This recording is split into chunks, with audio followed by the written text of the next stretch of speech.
بسم الله الرحمن الرحيم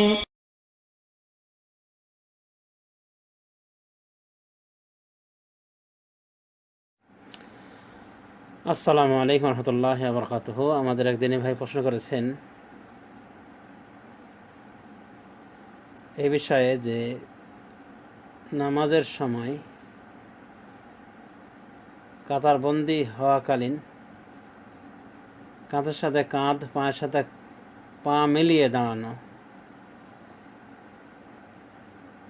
এটা কি পর্যায়ের বিধান? হানাফিরা তো বলে থাকেন যে এটা নাকি সম্ভবই না, এটা সম্ভব নয়, কারণ মানুষ ছোট বড় হতে পারে, তারপরে মোটা পাতলা ইত্যাদি হতে পারে, তো এটা নাকি সম্ভব না তাদের নিকটে। তো এ বিষয়ে জানতে চাওয়া হয়েছে এই বিষয়টির বিধান। হ্যাঁ ভাই, আপনাকে বলছি যে কাঁধের সাথে কাঁধ, পায়ের সাথে পা মিলিয়ে নামাজে দাঁড়ানো, এটা রাসূলুল্লাহ সাল্লাল্লাহু আলাইহি ওয়াসাল্লামের সাহাবা একরামের সুন্নাহ। নু'মান বিন বাশির রাদিয়াল্লাহু তাআলা আনহুর বর্ণনা এনেছেন ইমাম বুখারী।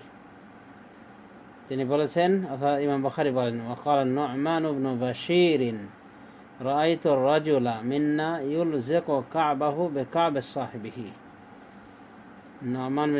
নু'মান বিন বাশির বলেন, আমি দেখেছি আমাদের একজনকে তার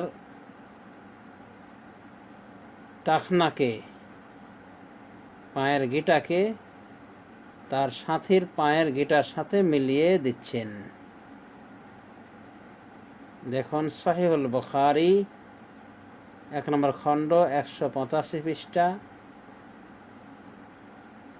অধ্যায় বাবু ইলজাকিল মানকিবি বিল মানকিবি ওয়াল কাদামে বিল কাদামে ফিস সফে। অধ্যায় কাঁধের সাথে কাঁধ, কদমের সাথে কদম মিলিয়ে দেওয়া কাতারে।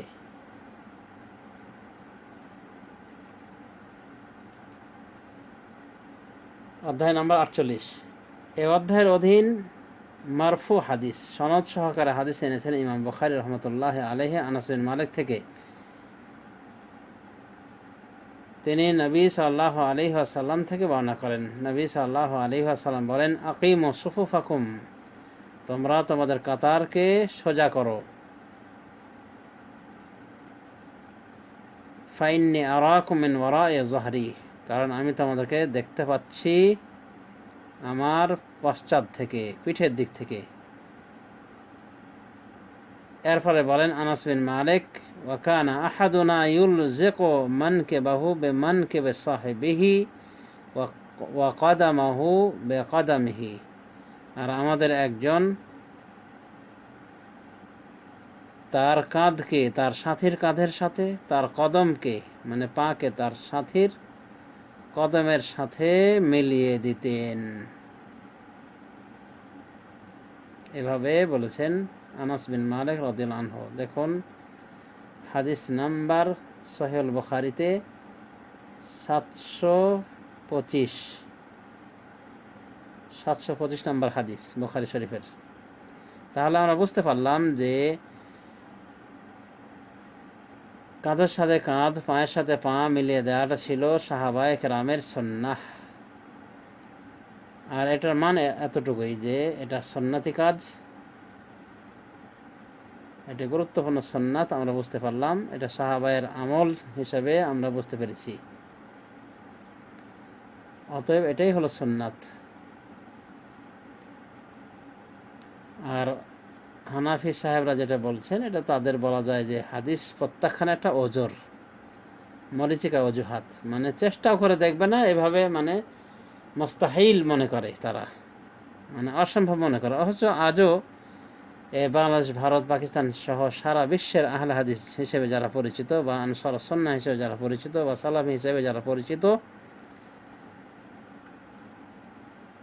বা মুহাম্মাদি হিসেবে পরিচিত, বা মোকাল্লেদদের পক্ষ থেকে লামাযহাব হিসেবে যারা পরিচিত, তারা আজ পর্যন্ত এই সুন্নাতের উপর আমল করে যাচ্ছেন। কিন্তু আমাদের হানাফি ভাইদের এই সুন্নাতের প্রতি রুচিবোধ নেই, রুচি হারিয়ে ফেলেছেন। শুধু তাই নয়, রুচি হারিয়ে দিয়েছেন, এমনকি এটাকে অস্বীকারের পন্থা অবলম্বন করার চেষ্টা করেন যে এটা নাকি সম্ভব নয়। সম্ভব কিনা আহলাদের মসজিদগুলি দেখলেই বোঝা যাবে। তবে আমরা খেয়াল করে দেখব যেন বাড়াবাড়ি না হয়।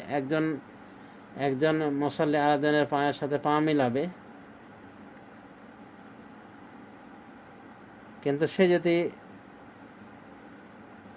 পা টেনে নেয় তাহলে অযথা তার দিকে আবার পা বাড়িয়ে তাকে কষ্ট দেওয়া ঠিক নয়।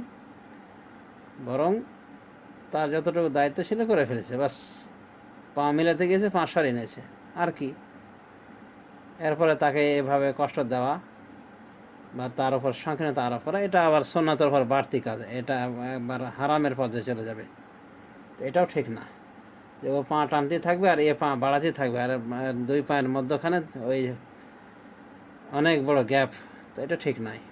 এই সমস্ত বাড়াবাড়ি থেকে আমাদের দূরে থাকতে হবে। শেখুল ইসলাম ইবনে তাইমিয়া রহমতুল্লাহ আলাইহি তিনি বলেন যে কাতার সোজা করাটা এটা হলো ওয়াজিব,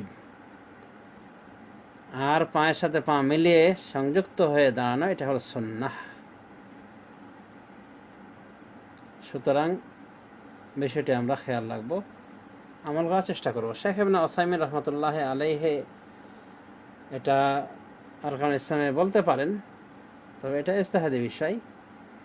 অন্যান্য উলামায়ে কেরামের দ্বিমত রয়েছে। এক কথায় এই ধারাটা বাকি নামাজও থাকবে, এটা অন্যান্য উলামায়ে দ্বীন বুঝেছেন, আল্লাহ তাআলা আলাম। এক কথায় আমাদের মনে রাখতে হবে যে এভাবে থাকাটা সুন্নাহ। পায়ের সাথে পা, কাঁধের সাথে কাঁধ মিলিয়ে সালাতে দাঁড়ানো, এটা হলো সুন্নতি কাজ। আরও খাস করে বলা যায় যে সাহাবায়ে কেরামের সুন্নাহ, যা তারা রাসূলুল্লাহ সাল্লাল্লাহু আলাইহি ওয়াসাল্লামের বিভিন্ন হাদিসের আলোকে বুঝেছিলেন। যেমন এখন হাদিসে এসে রাসূলুল্লাহ সাল্লাল্লাহু আলাইহি ওয়াসাল্লাম বলছেন, আকিমুস সুফুফা, তোমরা কাতার সোজা করো, ও হাজু বাইনাল মানাকিবে, এবং কাঁধ বরাবর হয়ে যাও, কাঁধগুলিতে তোমরা বরাবরই করো, ও সুদ্দুল খালালা, আর ফাঁকা জায়গা পূর্ণ করো। আর এক বর্ণনা হয়েছে ওয়ালা তাযরু ফুরুজাতিল লিশ-শায়তান, আর শয়তানের জন্য ফাঁকা জায়গা রেখে দিও না, ফাঁক রেখে দিও না। সুনান আবু দাউদ 666 নম্বর হাদিস। আবু দাউদের আর এক বর্ণনা কি হয়েছে, ওয়ালা তাযরু ফুরুজাতিল লিশ-শায়তান। এই বর্ণনাটি আর অন্যান্য গ্রন্থে হয়েছে।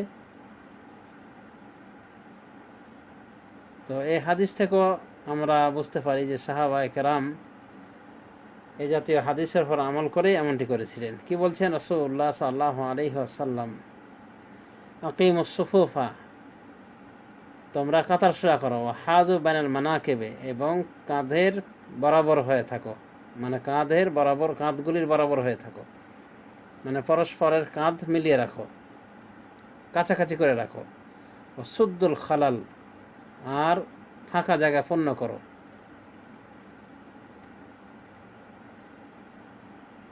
আরও বর্ণনায় হয়েছে, কি বলা হয়েছে, ওয়ালা তাযরু ফুরুজাতিল লিশ-শায়তান, আর তোমরা শয়তানের জন্য ফাঁক রেখে দিও না কাতারের মাঝে। সুনান আবু দাউদ 666 পৃষ্ঠা।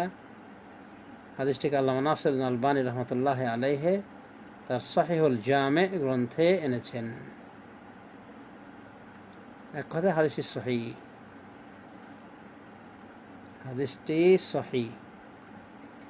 আল্লাহ রাব্বুল আলামিন আমাদের সবাইকে এই সুন্নাহটির ওপর আমল করার তৌফিক দান করুন। এখন আমরা বুঝতে পারলাম যে এটাই হলো সুন্নাহ। কেউ যদি এই সুন্নাতকে এড়িয়ে চলে, এই সুন্নাতের উপর আমল না করে, সেটা তার ব্যাপার, সে সুন্নাতকে পরিত্যাগ করলো, এটাই আমরা মনে করব। সে ব্যক্তি সৌদিতে থাক, কাতারে থাক, কুয়েতে থাক, বাংলাদেশে, ভারতে, পাকিস্তানে, যেখানেই থাক না কেন, যে সুন্নাতের উপর আমল করবে আহলান সাহলান, সাহাবায়ে কেরামের সুন্নাতকে ফলো করেছেন। যে পরিত্যাগ করবে সে এই সুন্নাতকে পরিত্যাগই করবে, যা মোটেও উচিত নয়। অতএব আমরা হক কোনো সময় ব্যক্তি দিয়ে মাপব না, বরং হক দিয়ে ব্যক্তিকে বিবেচনা করব। তো যারাই এই সুন্নাতের উপর আমল করে তারাই বলা যায় এই মাসালায় হকের ওপর রয়েছে, আর যারা করে না তাদের বিষয়ে আমরা বলবো যে তারা একটা সুন্নাতকে ছেড়ে দিয়েছে। আশা করি বুঝতে পারছেন। ধন্যবাদ।